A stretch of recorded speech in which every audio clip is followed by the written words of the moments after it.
너무나 분명하게 나타날 것에 대해서 지금 예언이 되어 있습니다. 자, 여기 보시면 마지막이 가까울수록 더욱더 증가될 환란의 때가 매우 가까이 다가오고 있다.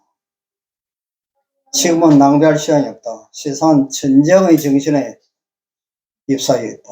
다니엘 11장의 예언들은 거의 다 성취되고 있다. 이 다니엘서 11장 예언은 새 천사의 기별이 온 세상에 전파되어서 우리 주님께서 곧 재림하신다는 마지막 기별입니다. 자, 우리가 최근 일어나는 한 영상을 좀 보시겠습니다. 지금 이는 전 세계적인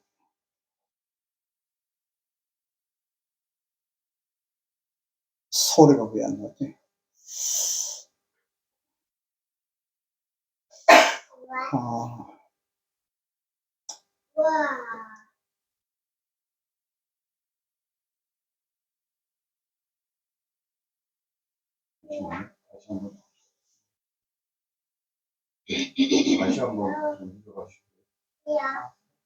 다시 처음부터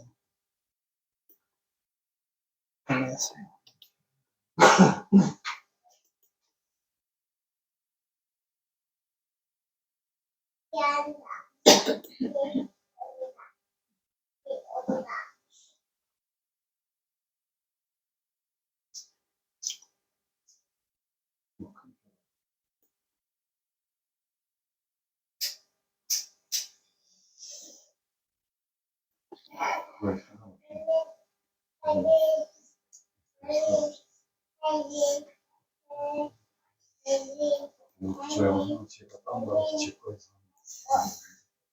어떻게 소리가 안 나오지? 지금까지 잘 됐는데.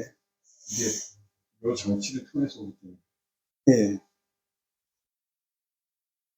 우리 변화선교도 제가 똑같은 건데.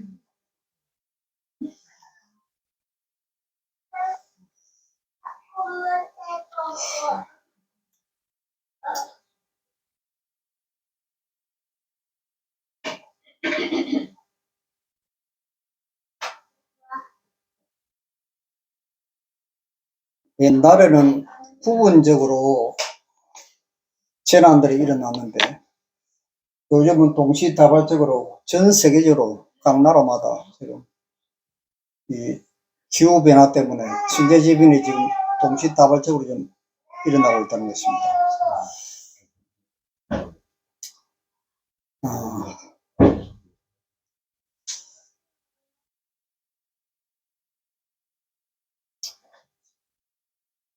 그냥 영상만 봐도 무슨 뜻인지 아시겠죠? 지금 계속 뉴스가 좀 보도되고 있습니다. 전 세계적으로 각 나라마다 지금 엄청난 재난들이 치고 한편에는 홍수, 한편에는 또 가뭄,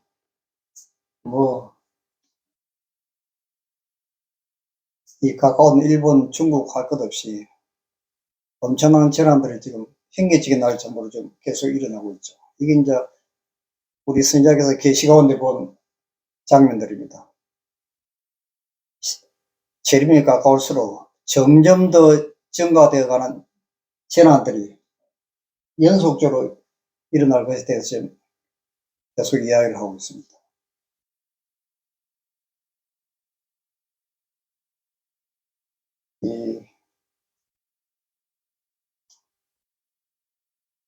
미국에서 한쪽은 홍수, 한쪽은 가뭄, 농사가 안 되고 지금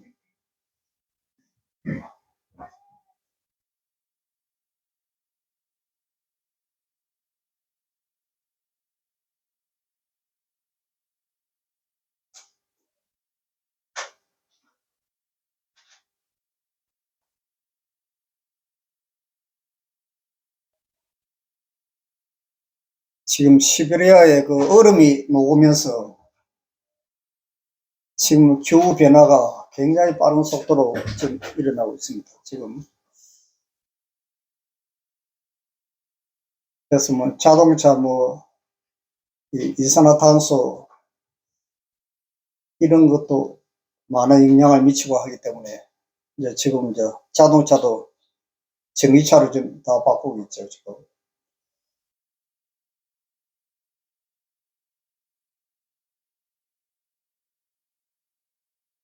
그래서 여러분 이제 시골 생활할 때도 이 낮은데 홍수가 나면 완전히 뭐 물바다가 될 수 있는 그런 데를 이제 피해서 여러분들이 이제 집을 짓고 그할 필요가 있죠.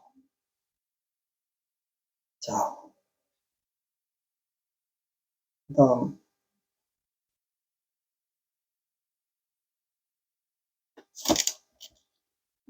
이것은 식량 위기입니다. 식량 위기. 지금 홍수와 가뭄, 전쟁 때문에 엄청난 이 기후 변화로 인해서 일어나는 이 식량 대란이 지금 시작이 되었고 앞으로 점점 갈수록 더 심해집니다. 그래서 여러분들 이제 자급자족 하라고 하는 이 문제도 빨리 이제 서둘러야 될 그런 그 문제죠. 지금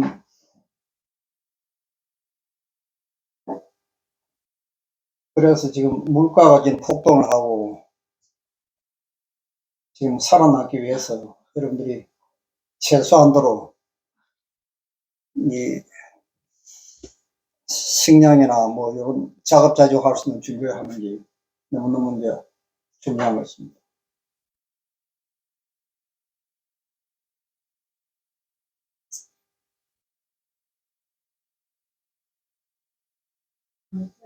지금 우크라이나 이 전쟁 때문에도 더 지금 식량 위기가 지금 오고 있는 것이죠.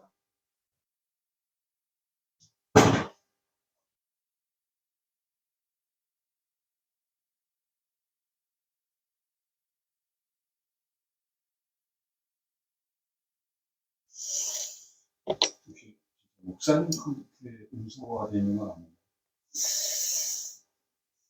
우리 상대 잠시만요.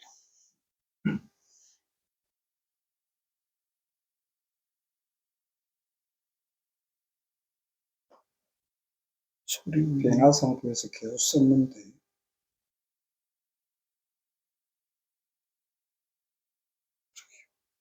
저도 죄송합니다. 이게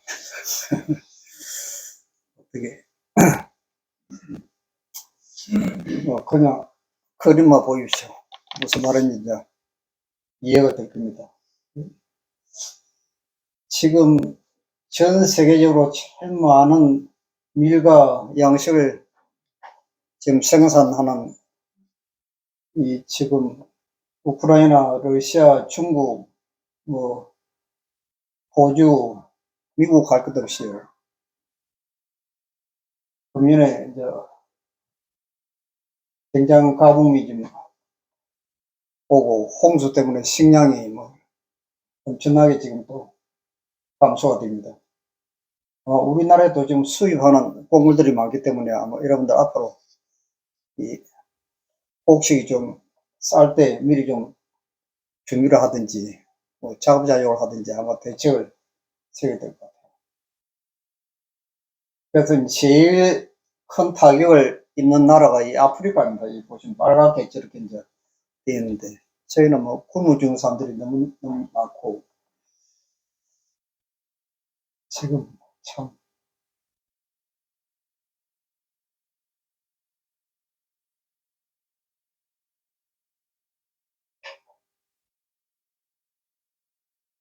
식량 때문에 좀 미국도 마찬가지만도 지금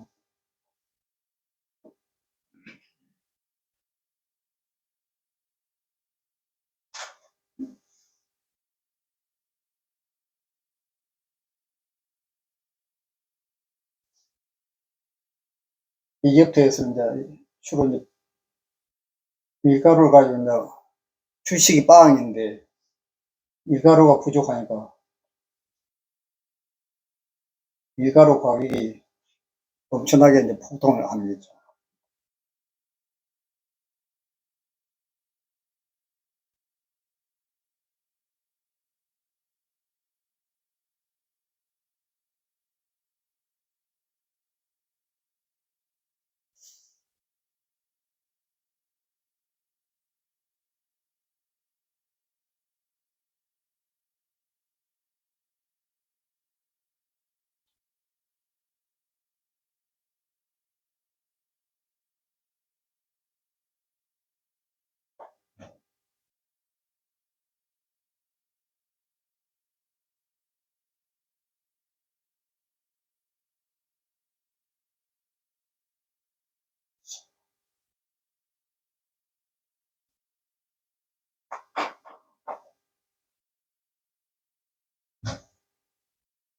하여튼 기후변화 때문에 이 식량이 위기에 오는데다 이 전쟁으로 인해서 더 지금 또 설상가상으로 최악의 이제 식량 부족이 이제 계속되는 겁니다.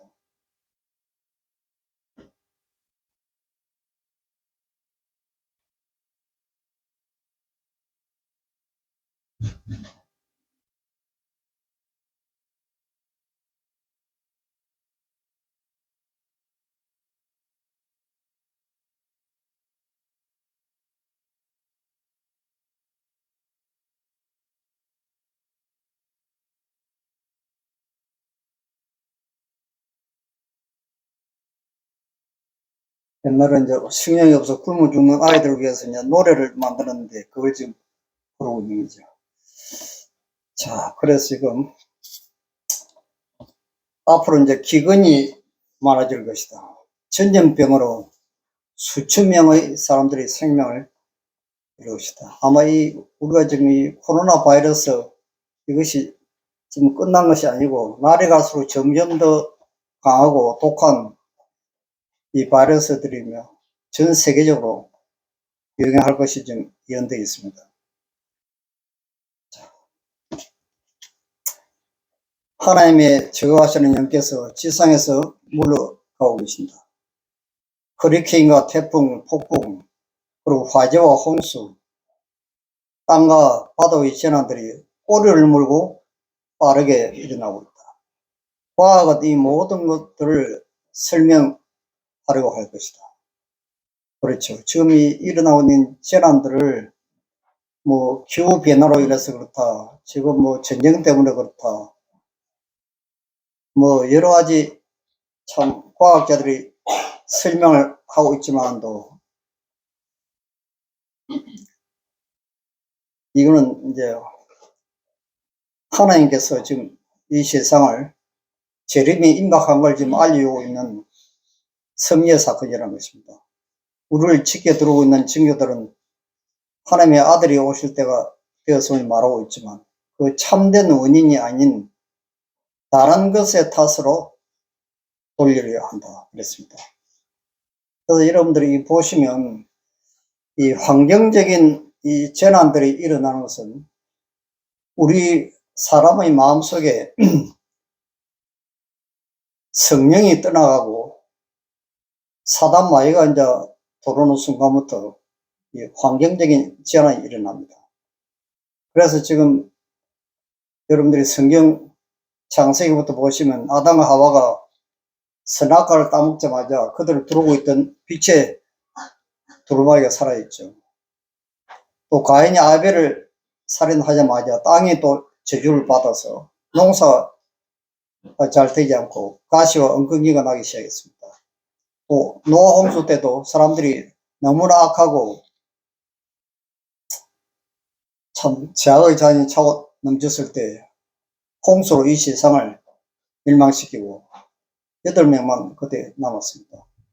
그와 똑같이 지금 이렇게 많은 재난들이 지금 일어나고 있는 것은 지금 현재 사람들의 마음속에 성령이 떠나가고 완전 사단 마귀가 사람들의 마음을 지배함으로 율법도 사라지고 양심도 사라지고 완전히 인간성이 거의 말살되어 가는 그것을 우리에게 지금 보여주고 있다는 것이죠. 그것 때문에 이런 재난들이 크게 비례해서 지금 일어난다는 것입니다. 그 간단한 실례로 지금 이 동성연애, 여러분들이 소돔과 고모라성이 멸망당한 그 원인이 바로 동성연애였습니다. 지금 전 세계적으로 우리나라까지 지금 이 동성연애를 합법화하는 법률을 통과시키려고 지금 시도를 하고 있습니다. 그러니까 말하자면 이 비정상적인 것을 마치 정상인 것처럼 완전히 율법이 다 사라지고 내가 여자인데 나는 남자라고 하면 또 법적으로 또 남자가 되고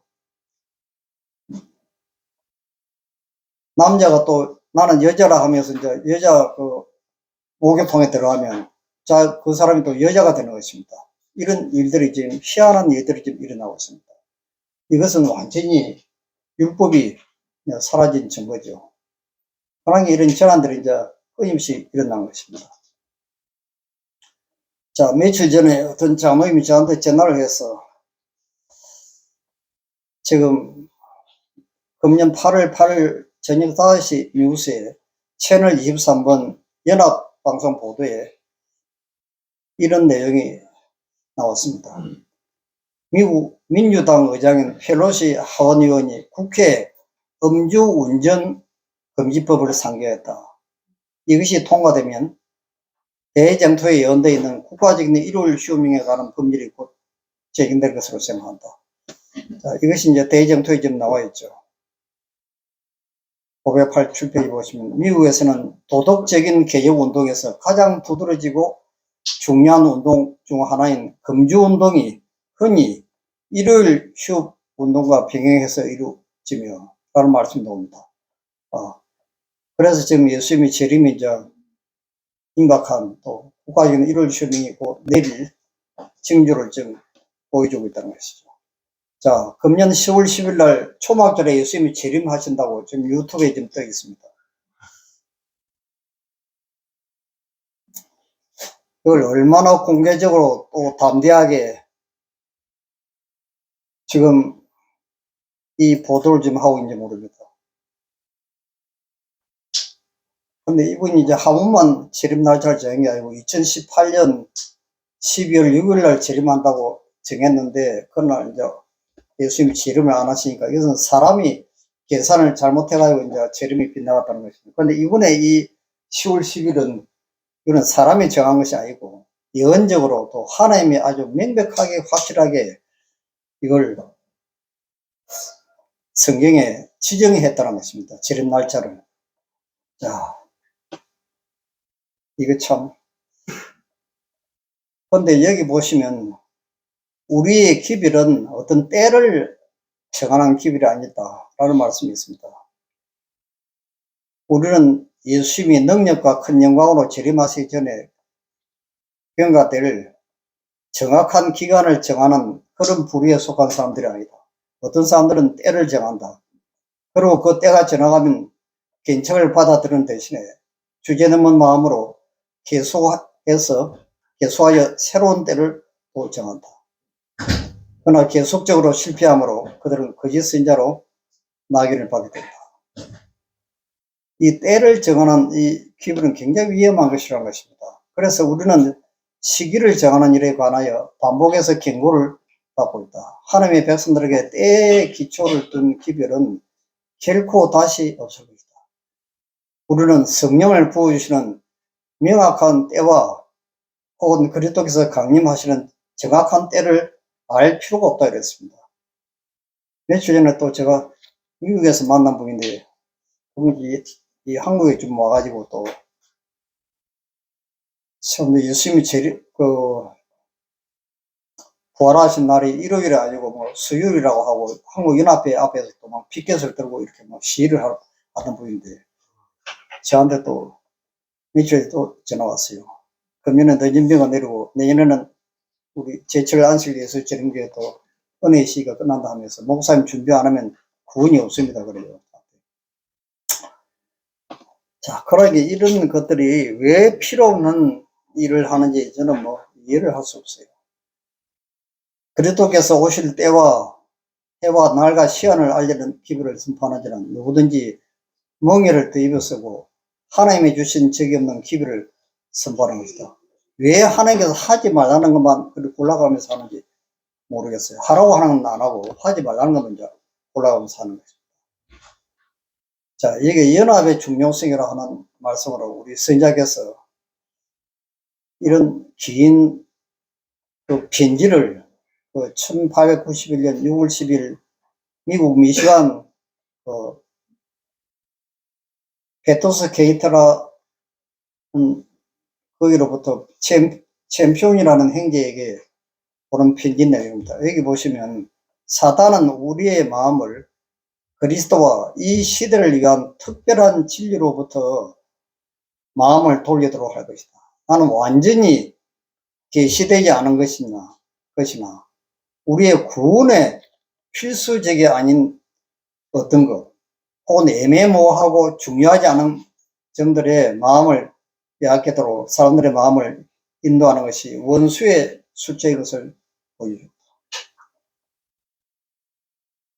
이 재림의 날짜를 계산하기 위해서 얼마나 복잡한 계산을 해가지고 너무너무 참 계산하기 힘든 그 많은 계산을 해가지고 이제 띄워놨어요. 이거는 다 쓸데없는 일이죠. 이 성령에 관한 것도 그렇습니다. 이 성령이 하나님인지 아닌지 이런 건 우리가 알 필요가 없는 것입니다. 그래서 우리 선자께서도 나도 이거 잘 모른다고 말씀하셨어요. 이러한 주제들에 관한 것들은 침묵의 겁니다. 우리 모두에게 필요한 것은, 필수적인 것은 경건. 여러분, 경건이 무엇입니까? 예수님의 품성을 닮아가는 것이죠. 헌신, 우리가 아침마다 하나님 뜻대로 살기 위해서 우리가 헌신하는 것입니다. 그 다음에 영혼과 육체와 정신의 성화, 우리의 품성이 순결하고 거룩하게 예수님처럼 닮아가는 것, 이것 외에 더 중요한 것이 없다는 것입니다. 그래서 지금 우리에게 중요한 것은 마음의 변화라고 나와 있습니다. 자, 여기 이스라엘아, 네 하나님 만나기를 예비하라. 우리가 잘 아는 아모스 4장 12절에 그리스도께서 오늘 하늘 구름을 타고 오신다면 누가 그분을 맞을 수 있는 준비를 갖추겠는가? 우리는 하나님의 성도들과 연합하여 하늘 임금의 자녀들과 조화를 이루어 살 수 있는 준비를 갖추고 있는가? 그들은 심판을 위하여 어떤 준비를 했는가? 그들은 하나님과 화친을 했는가? 그들은 하나님과 함께 또 일하고 있는가? 우리들 중 얼마나 많은 사람이 결혼 예복을 입고 있는가? 우리들 중 얼마나 많은 사람이 티나 주름 잡힌 것이나 그런 것들이 없는가? 우리들 중 얼마나 많은 사람이 생명의 유언을 받을 가치가 있는가? 지위가 사람을 만들지 못한다. 사람으로 하여금 시들지 않는 생명의 멸류관을 받을 가치가 있도록 하시는 분은 마음속에 내재하시는 그리스도이시다. 이게 이제 결론이죠. 우리 마음속에 예수님이 계시는지 안 계시는지, 이제 그게 제일 중요하다는 것입니다. 자, 그러면 그리스도께서는 권력과 큰 영광으로 오신다. 그분은 당신 자신의 영광과 아버지의 영광으로 오신다. 만일 그대가 오늘 하나님과 올바른 관계를 맺고 있다면 그리스도께서 오늘 오실지라도 그대는 준비되어 있는 것이다. 자, 이입니다. 오늘 예수님이 재림하실지라도 언제든지 내가 구원을 받을 수 있는 것은 하나님과 나 사이에 올바른 관계를, 살아있는 관계를 유지하고 있는 것이다. 그 말씀이죠. 이 말씀이 좀 쉽게 설명드리면 성령께서 우리 양심을 통해서, 우리 마음을 통해서 잘못되어 있는 거, 내가 예수님의 품성을 담지 않는 거, 내가 죄라고 생각하는 거, 이런 것들을 깨닫게 해줄 때마다 회개하면 되는 것입니다. 그러면 그 사람은 오늘 예수님이 재림하시도 언제든지 구원을 받을 준비가 되어 있는 것이죠. 하나님의 십자가상의 강도가 그날 구원을 받은 것입니다. 만약 오늘 예수님께서 재림하신다면 내가 구원받은 사실을 어떻게 그럼 확인을 할 수 있는가? 그거는 거듭나는 것입니다. 내가 거듭났다는 것을 알 수만 있다면 오늘 예수님이 재림하시도 우리가 확실히 구원을 받는 것이죠. 그럼 우리가 거듭난 사실을 어떻게 그러면 확인을 할 수 있는가? 자, 여기 몇 가지 말씀이 있습니다. 우리의 사상과 욕망이 그리스도의 뜻에 순종하게 된다. 우리의 생각이 항상 그리스도의 뜻에 순종하려고 준비되어 있는 것이죠. 그 다음에 예수님께서 우리 생활의 중심이 된다 그랬습니다. 누가 내 마음을 지배하고 있는가? 우리의 생각이 또 누구에 있는가? 우리가 누구에 대하여 또 말하기를 좋아하는가? 늘 예수님에 대해서 이야기하기를 좋아하는 그 사람들은 마음속에 예수님이 계시는 증거죠. 거듭난 증거입니다. 그러면 생활에 변화가 일어납니다. 이는 말할 필요가 없죠. 그 다음에 하나님의 말씀에 깊은 흥미를 가지기 때문에 말씀을 읽든지 설교를 들을 때마다 울송이처럼 달고 마치 생명수가 내 마음속으로 흘러 들어오는 것처럼 마음에 행복과 기쁨을 느끼죠. 자, 그 다음에 기도 생활에 이제 습관적으로 기도하기를 좋아합니다. 늘 기도하기를 좋아하죠. 자기가 길을 걸을 때나 일을 할 때나 뭐 일어날 때나 항상 하나님과 교통하고 싶은 이 충동이 마치 영혼의 호흡처럼 습관적으로 나타납니다. 그 다음에 죄와 직면할 때 우리가 무력하다는 것을 알게 됩니다. 말하자면 내 속에는 선한 것이 전혀 없이 사도 바울처럼 오라 나는 공고한 사람이로다. 이 사망의 몸에서 누가 나를 건져내려 하는 이 절망감, 자기 자신이 얼마나 큰 죄인인 것을 이제 깊이 이제 느끼게 되죠. 그 다음 환경을 초월하는 마음의 평화가 있습니다. 자기가 뭐 좋은 일이 생기든 굳은 일이 생기든 우리가 찬미가에 내 평생에 가는 길, 그 찬미를 쓴 가사를 쓴 분처럼 자기 자녀가 물에서 4명이나 빠져 죽은데도 하나님께서 거기 마음에 성령을 통해서 마음의 평화를, 강같은 평화를 줬다고 기록이 되어 있습니다. 그 다음 거듭난 사람의 특징은 이제 사람들에게 자기가 발견한 예수님을 소개하고 전도하고 싶은 충동이 이 무의식적으로 이제 습관적으로 나타나다고 되어 있습니다.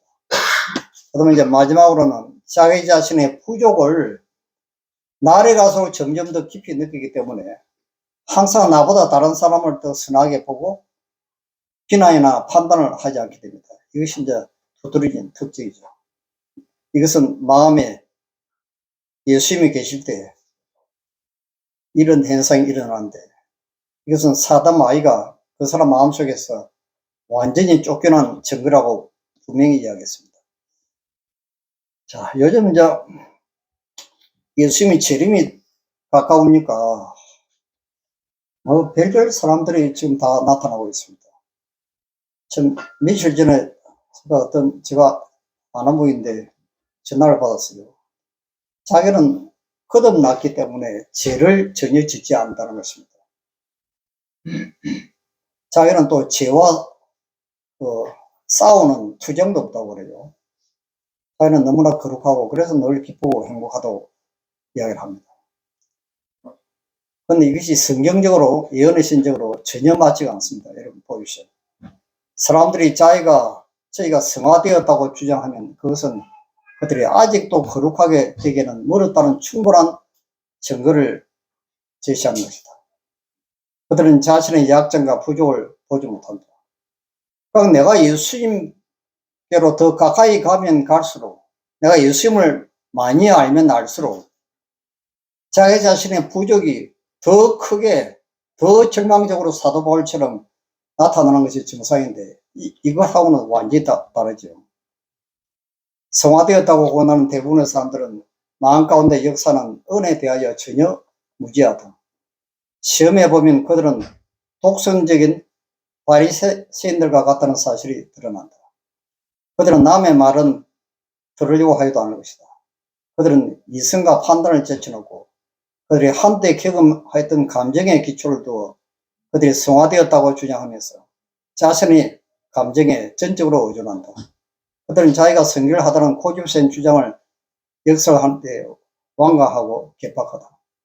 그러나 이와 같은 말은 많이 하면서도 그 증거가 되는 귀중한 열매는 맺지 아니한다.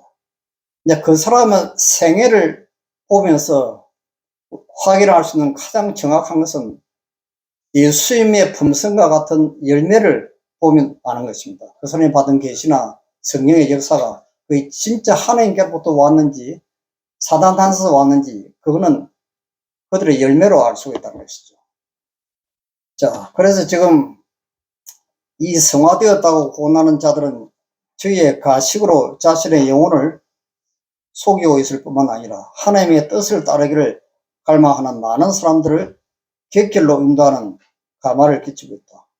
그들은 하나님께서 나를 인도하신다. 또 나를 가르치신다. 나는 죄 없이 살고 있다고 거듭거듭 되풀이하는 말을 들을 수가 있다. 이런 정신을 가진 자들과 접촉하게 되는 많은 사람들은 그들이 이해할 수 없는 암담하고 신비적인 어떤 것에 부닥치게 됩니다. 그러나 그것은 유일하신 참 모범이신 그리스도와는 전혀 같지 않은 것이다. 자, 그래서 이분은 자기 이제 죄가 없다고 주장하는 그 구절이 뭐냐면, 지금 요한일서 3장 8절, 9절 말씀을 인용을 합니다. 죄를 짓는 자마다 마귀에게 속하나니. 자기는 이제 거듭났기 때문에 자기는 죄를 짓지 않는다는 것이지. 마귀는 처음부터 범죄함이라. 하나님께로부터 난 자마다 죄를 짓지 아니한다고 나와 있습니다. 자, 이 말이 무슨 뜻인지 이분이 지금 이해를 잘 못하고 있는 거예요. 이 말의 지금 헬라 원문에는 우리 본교 성경 주석에 이렇게 되어 있습니다. 죄를 짓지 아니한다는 요 말씀은 그는 범죄하기를 계속하거나 상습적으로 범죄하지 아니하는 것을 의미하는 것입니다. 그러니까 내가 과거에 잘못된 습관이나 이 고질적인 어떤 그 잘못된 그 나쁜 악한 습관으로부터 해방이 되어서 계속해서 죄를 범하지 않는다는 것입니다. 자, 범죄치 못하는 이 말은 무슨 뜻이냐? 범죄를 계속할 수 없는 또는 상습적으로 범죄하기를 계속할 수 없는, 이것은 그리스도만이 그런 행동을 범할 가능성이 없음을 의미하지 않는다. 만일 그가 범죄할 수 없다면 죄 없는 그의 존재하면 아무런 덕이 없을 것이며 진정한 품성의 개발도 없을 것이다. 요한은 이미 그가 이따금씩 실수를 할 수 있음을 암시했다. 그래서 제가 이 문제를 가지고 제가 한참 설명을 했어요. 다윗이 그러면 전에 거듭나는데 왜 죄를 지었죠? 제가 질문했어요. 그 다음 모세가 완전히 지금 거듭난 사람으로 지금 성경이 이야기하고 있는데, 그 반석을 두 번 쳐서 화를 내가지고 결국은 가나안 땅에 들어가지 못하고 무덤에 들어가는데, 모세는 왜 죄를 짓죠? 아브라함도 믿음으로 구원을 받았다고 나와 있고 완전 거듭난 사람인데 왜 자기 부인을 또 누이라고 속이고 거짓말을 또 했죠? 제가 몇 가지 질문을 했어요. 만약에 여러분들이 성경을 이제 잘못 보고 그 한 구절만 딱 이렇게 떼가지고 전체 하나님의 뜻인 것처럼 그렇게 받아들이고 이해를 하면 엄청난 문제가 발생하는 것입니다. 이런 것 때문에 이제 이단이 나오는 것이죠. 자, 여기 요한일서 3장 9절에 대한 현대인 번역을 여러분 보시면 하나님의 자녀들은 계속해서 죄를 지지 않습니다. 그렇습니다. 하나님이 말하면 계속해서 죄를 지지 않다는 말은 옛날에 그 나쁜 습관에서 성령으로 거듭나고 변화된 사람은 실수를 한 번씩 할 수 있지만도 옛날처럼 계속해서 이렇게 죄를 짓는 것이 아니라는 것이죠. 그는 하나님에게서 태어났으므로 계속 죄를 지을 수 없는 것입니다. 계속해서 죄를 지지 않는다는 그런 뜻입니다. 계속해서는 말이 이제 중요한 것이죠. 그래서 사도들과 선지자들 중 어느 누구도 죄가 없다고 주장한 적이 없다. 하나님과 가장 가까이 생애한 사람들, 고의로 악행을 하기보다는 차라리 생명 그 자체를 희생하고자 한 사람들, 하나님께서 거룩한 빛과 능력으로 영화롭게 하신 사람들도 그들의 본성의 죄악의 충만함을 고백하였다. 그들은 육신을 신뢰하거나 자신들의 의를 주장하지도 않았는데 전적으로 그리스도의 의를 의지하였다. 이게 이제 결론입니다. 그러니까 우리가 구원을 받는 것은 우리의 어떤 선한 행위나 율법으로 구원을 받는 것이 아니고 평생 동안 우리가 무덤에 들어가는 마지막 순간까지 우리는 그리스도의 공로로 그분의 의로 우리가 구원을 받는 것입니다. 이거는 성경 전체 또 예언신 전체의 결론이 바로 이것입니다. 그리스도와 가장 가까이 생애하는 사람들은 인간의 죄악과 약점을 가장 분명히 깨닫고 그들의 유일한 희망이 십자가에서 돌아가시다가 다시 부활하신 구주의 공로에 있다는 것을 알게 된다. 그렇죠. 우리가 믿음으로 이제 구원을 받는 것이죠. 그래서 기록하는 천사들로 하여금 하나님의 백성의 거룩한 싸움의 역사를 기록하게 하며 그들의 기도와 눈물을 기록하게 하라. 그러나 인간의 입술에서 나는 죄가 없다, 나는 거룩하다는 선을 바람으로 하나님께 욕을 돌리지 말라. 성화된 입술은 결코 그와 같은 참된 말을 바라지 않을 것이다. 제가 여기 놓은 내용의 신을 쭉 제가 읽어드렸어요. 그러니 카톡이 이제 뭐라고 띄우냐면, 요즘 사람들이 자기 스스로 말씀을 연구를 안 하고 예언의 시나 뭐 성경 주석이나 다른 사람의 말을 인용해서 이제 설교를 만들고 입을 전한다고 하면서 자기는 하나님께로부터 직접 말하자면 성령의 음성을 듣고 성령으로 다른 진리를 깨닫기 때문에 자기처럼 그렇게 하는 사람이 없기 때문에 대부분의 사람들이 이제 거듭나지 못하고 구원을 받지 못한다는 것입니다. 그래서 자기는 이제 노아 홍수 때 8명밖에 구원을 못 받았다고 하면서 마치 자기가 뭐 그 8명 중에 한 사람에 속한 것처럼 그렇게 이야기를 하는데, 여러분 마지막 때는 8명만 구원받습니까? 14만 4천이 얼마나 많습니까, 여러분? 그 사람들이 죽음을 보지 않고 하늘로 올라갈 사람들인데, 그러니까 이 성경을 얼마나 지금 잘못 적용하고 이해하고 연애신도 자세히 보기도 아니하고, 우리가 성경하고 연애신하고 그 주석을 통해서 성경을 더 깊이 연구할 수 있는 것이죠. 하나님의 온전한 뜻이 무엇인지 그걸 바로 찾아야 되는데 이걸 깨닫지 못하는 것입니다. 그래서 자기는 죄와 투쟁하는 것이 없다는 것입니다. 이것도 말이 안 되는 거죠. 성경 가운데 부조들과 선지자들과 다른 성인들의 역사가 우리 앞에 밝히 드러나 있다. 저들도 우리와 성경이 같은 사람이었다. 우리는 저들이 우리가 당한 낙담 가운데서 어떻게 분투하는 것과 또 어떻게 우리처럼 시험에 패하였으나 다시 용기를 얻어 하나님의 은혜를 힘입어 승리한 것을 본다.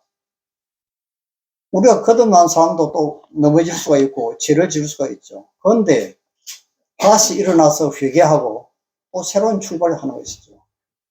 자, 잠언 24장 16절에 대제 의인은 7번 넘어질지라도 다시 일어나느니와 악인은 재앙으로 인하여 엎드려졌느니라. 그렇게 했습니다. 그래, 여러분들이 예언의 신을 자세히 보시면 우리가 날마다 하나님과 교통하고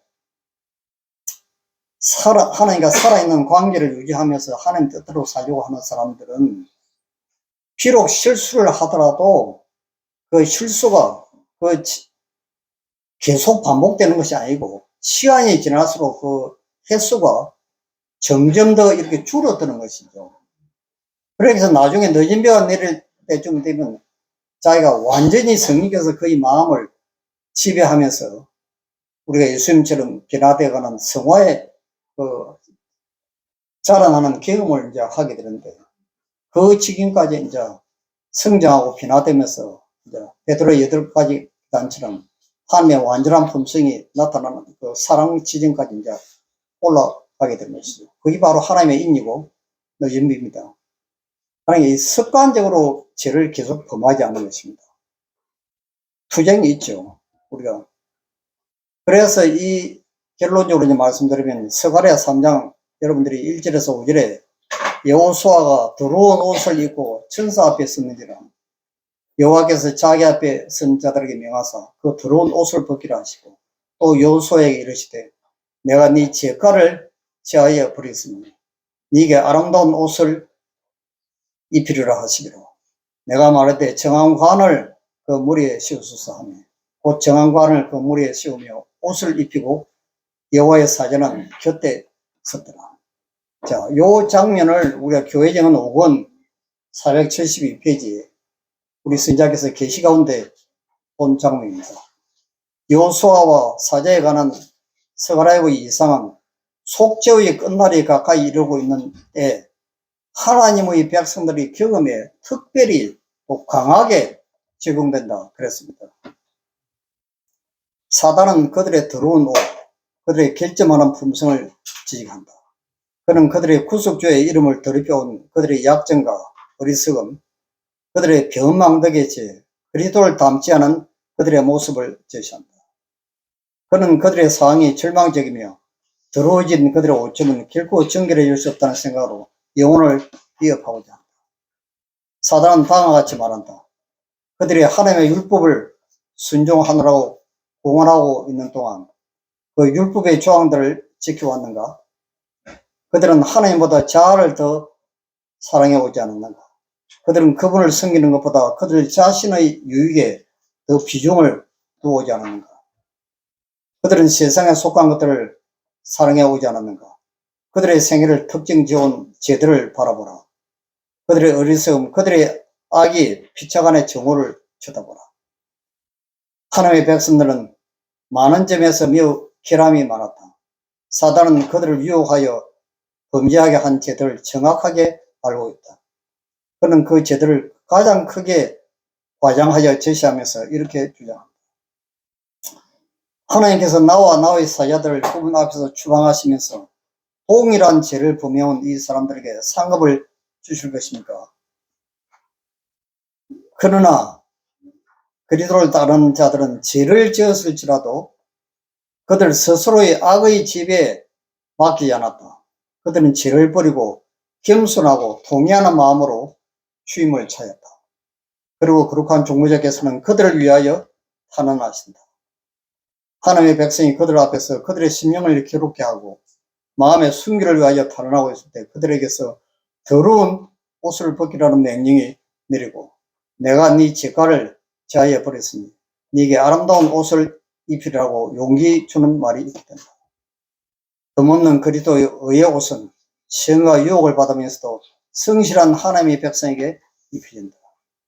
멸시받은 남은 자들은 세상의 부패에 의하여 더 이상 결코 더럽혀지지 않을 영광스러운 옷을 입게 된다. 그들의 이름은 어린 양의 생명책에 기록되어 각 시대의 충성된 자들과 함께 그것에 보존된다. 사단이 그의 비난을 강요하고 이 물을 파멸시키기 위하여 노력하고 있는 동안 보이지 않는 거룩한 천사들은 이곳저곳으로 왕래하면서 그들에게 살아계신 하나님의 인을 치고 있다. 그들의 이마에 아버지의 이름이 쓰여진 이 사람들은 어린 양과 함께 시온산에 서는 자들. 이 무리가 14만 4천입니다. 이 14만 4천인이 죄를 한 번도 지은 사람이 아니라는 것입니다. 죄를 지었지만도 진심으로 하나님 앞에 회개한 사람들이죠. 죄를 회개하면 구원을 받고 이 무리가 14만 4천에 들어가는 것입니다. 그래서 지금 선지자께서 지금 만일 우리가 우리 죄를 자백하면 저를 미보시고 우리 죄를 사하시며 모든 불의에서 우리를 깨끗게 하실 것이죠. 그리스도의 의의 옷을 입은 구속받은 죄인은 구주의 공로를 통해서 완전해진 상태로 죄를 미워하시는 하나님 면전에 설 수 있다. 이게 이제 믿음으로 말미암아 의의 이제 결론입니다. 그래서 예수 그리스도 안에 있는 믿음을 통하여 사람이 자기 능력의 최선을 따라 수행하고 십계명에 순종함으로 주님의 길을 지키려고 노력할 때 그리스도에 완전히 뉘우치고 순종하는 영혼의 범죄를 듣기 위하여 입혀주신 바 됩니다. 자, 이게 이제 믿음으로 말미암아 우리가 구원을 받는 완전한 결론이 바로 이것입니다. 우리는 믿음으로 죄를 회개함으로 예수님의 보혈의 공로로 구원을 받는 것이지 우리의 율법이나 선한 행위로 구원을 받는 것이 아니죠. 이거는 14만 4천이 죽음을 보지 않고 석전하는 이 14만 4천들이 이 마지막 때 자기들의 죄를 야곱처럼 철저하게 회개했기 때문에 모든 과거의 죄를 용서받고 온전한 구원을 받는 것입니다. 그러나 우리가 해야 할 일은 바로 딱 한 가지입니다. 딱 눈 뜨면 잘 때까지 우리가 오늘 하루 우리의 생애를 하나님께 완전히 헌신하면서 내가 오늘 하나님 뜻대로 살겠다고 결심하는 것이죠. 혹시 우리가 죄를 범할지라도 하나님 앞에 즉시 이제 회개하고 용서를 구하는 것입니다. 그러면 우리는 예수님의 공로를 통해서 완전히 다 변화된 것처럼 한 번도 죄를 짓지 않은 것처럼 율법을 온전히 순종한 것처럼 그대로 봐주시고 인정하시는 것이죠. 이게 이제 믿음으로 말미암아 우리가 구원을 받는 것입니다. 그래서 지금 우리가 할 일은 바로 이것입니다. 날마다 하나님과 우리 사이에 올바른 관계를 유지하는 것입니다. 이거는 예수님이 언제 재림하시더라도 우리는 항상 영생을 얻을 준비가 되어 있는 사람들이죠. 우리는 연약하고 결점 많고 약점 많은 우리 형제들을 위해서 기도하고 도와주고 그렇게 해야 될 우리의 책임과 의무가 있고, 우리가 또 믿지 않는 사람들에게 이 기쁜 소식을, 재림하신다는 소식을 전해야 할 우리의 사명도 또 가지고 있습니다. 바로 우리 교회에는 누가 늦은 비를 받아서 큰 해침에 참여하고 하나님의 인을 받을 것인지, 그거는 우리가 해야 할 일이 아니고 하나님이 하시는 것입니다. 이 교단의, 이 교회의 주인은 이 배를 하늘 항구까지 인도해야 하실 분은 예수 그리스도십니다. 우리가 아닙니다. 우리는 내가 할 일을 충실히 하는 것입니다. 그럼 내가 준비되면 기도원의 300명 군대처럼 나를 늦은 비 성령을 통해서 큰 해침을 외치도록 하시고, 이 천국 복음을 이 온 세상 끝까지 마치게 하는 것은 하나님께서 준비된 사람들을 통해서 하나님께서 그 일을 하시는 것이죠. 그러니까 내가 할 일은 다른 사람을 보지 말고 예수 그리스도께 눈을 고정시키는 것입니다. 우리는 그래서 연약한 사람들을 도와주고 기도하고 용기를 줘야죠. 그렇게 해서 우리가 전부 같이 이제 하늘에 가려고 이럴 수 있고, 그리고 특별히 이제 우리 목회자나 이런 분들, 연약한 분들도 많습니다. 그렇지만 또 우리가 다 사랑으로 믿음으로 또 마음이 하나가 되어서 이 복음 사업을 마칠 준비를 해야 됩니다. 우리는 서로 약점들 도와주고 기도해야 될 책임이 있죠. 이런 이제 믿음을 가지시고 여러분들이 이제 날마다 재림을 준비하시는 우리 성도님들이 되시길 간절히 빌겠습니다. 자, 제가 기도하고 마치겠습니다. 하늘에 계시는 아버지, 이 세상은 참 너무나 뚜렷한 예수님의 재림의 징조들이 눈만 뜨면 우리 눈앞에 나타나고 있고, 우리가 피부로 느끼고 있고, 이제 더 이상 갈 곳이 없는 것처럼 막다른 골목에 다다른 느낌을 우리가 받고 있습니다. 우리는 이제는 지구를 떠나서 하늘로 갈 준비를 하는 것 외에는 아무것도 우리가 해야 할 일이 없는 것처럼 보입니다. 우리 마음을 살피고, 아직까지 우리 마음에 성령이 역사하고 있는 동안, 아직까지 남은 은혜의 시가 남아있는 동안 우리 마음을 깊이 살피고, 정말로 우리가 하나님 앞에 잘못된 또 예수님의 품성을 담지 않는 우리의 연약함과 우리의 죄를 철저하게 자복하고 회개함으로 날마다 구원을 받고 예수님이 언제 재림하시든지 우리가 항상 하늘 갈 준비를 하는 거룩한 성도들이 되도록 우리 모두를 도와주시고 축복하여 주시옵소서. 귀하신 예수님 이름으로 간절히 비옵나이다.